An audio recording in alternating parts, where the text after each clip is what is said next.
¿Sabías que se estima que entre el 10 y el 30% de los pacientes hospitalizados sufren delirium y la incidencia es aún mayor en personas mayores y en unidades de cuidados intensivos? Pero, ¿qué es el delirium o también conocido como síndrome confusional agudo? El síndrome confusional agudo es un trastorno temporal del cerebro que causa confusión y dificultades para pensar con claridad. Pero, ¿por qué ocurre el delirium? El cerebro es el órgano encargado de procesar pensamientos, emociones y coordinar nuestras acciones. Es increíblemente complejo y sensible a cambios en su entorno y química. Este delirium va a ocurrir cuando hay un desequilibrio en los neurotransmisores del cerebro, lo que afecta la comunicación entre las neuronas y provocará los síntomas característicos. Bien, pero ¿cuáles son las causas del delirium? Bueno, vamos a tener estas principales causas, así que vamos a ahondar detalladamente en cada una. Comenzando por la falta de oxígeno en el cerebro. El cerebro necesita un suministro adecuado de oxígeno para funcionar correctamente. Si hay una disminución en el flujo de oxígeno, las funciones cerebrales se van a alterar, lo que puede llevar a una confusión y desorientación, lo que van a ser síntomas característicos del delirium. Ahora, sigamos con las infecciones graves. Las infecciones, especialmente las que afectan al sistema nervioso central o las infecciones sistémicas graves como la sepsis, pueden alterar el funcionamiento normal del cerebro, lo que va a producir delirium. Ahora, sigamos con los efectos secundarios de los medicamentos, que es algo bastante interesante, porque algunos medicamentos pueden tener efectos adversos sobre el cerebro, como la sedación o la alteración de los neurotransmisores. Continuando con el consumo o abstinencia de sustancias. El consumo excesivo o la abstinencia repentina de sustancias como el alcohol o las drogas pueden alterar el equilibrio químico en el cerebro, llevando a síntomas de delirio. La abstinencia, en particular, puede desencadenar síntomas neuropsiquiátricos debido a los cambios en los niveles de neurotransmisores. Continuamos con los problemas metabólicos como último punto. El desequilibrio en los niveles de líquidos y nutrientes, como la deshidratación o la deficiencia de vitaminas, puede afectar el funcionamiento cerebral. Ahora, ¿cuáles van a ser los síntomas que nos van a decir que una persona tiene o no tiene delirium o síndrome confusional agudo? Bien, los síntomas, el principal es la desorientación, es decir, la persona o el paciente no va a saber dónde está o qué día es siquiera.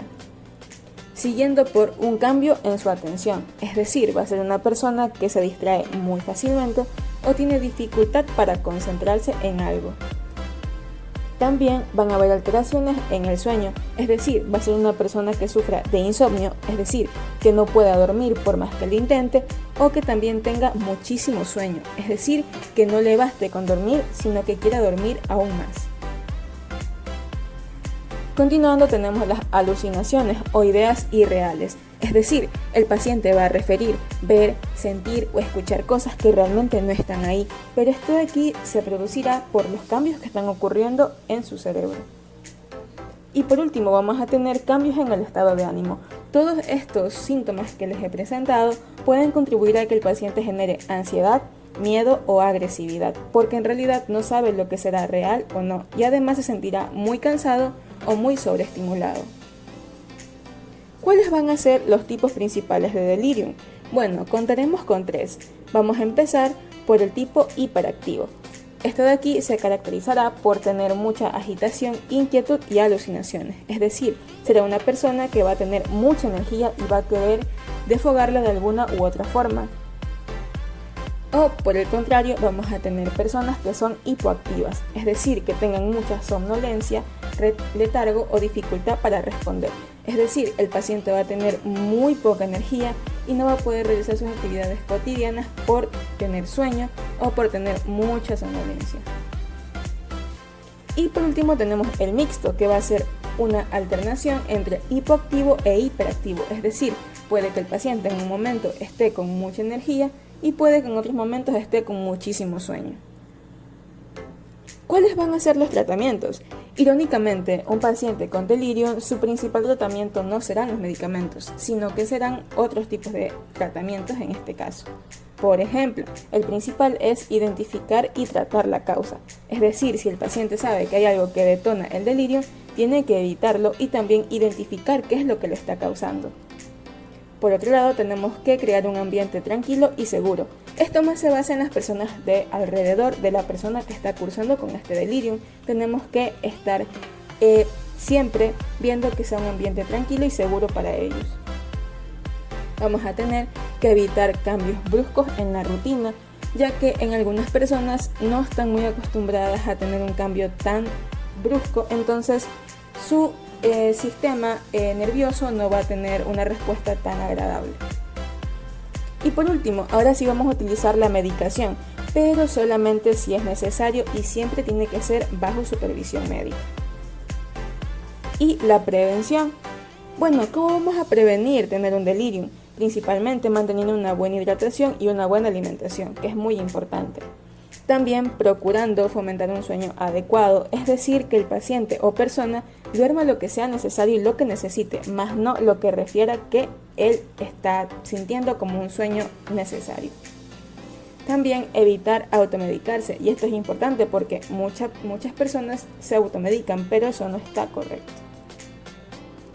Y por último, estimular la mente con actividades como leer o conversar.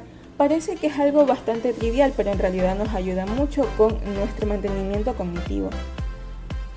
Y la conclusión es que el síndrome confusional agudo o delirium es una condición reversible, pero si se trata a tiempo. Es decir, tenemos que identificar los síntomas de una manera temprana para que pueda ser un tratamiento adecuado. También que ante los síntomas tenemos que buscar ayuda médica de inmediato. No tenemos que esperar tanto tiempo o querer confirmarlo según la capacidad de la persona a aguantar todos estos síntomas. Y también saber que la familia y cuidadores o en general las personas que lo rodeen van a jugar un papel clave en la recuperación de esta persona. Muchas gracias por ver el video y educarte acerca del síndrome confusional agudo o delirium. Espero que esta información te haya sido útil.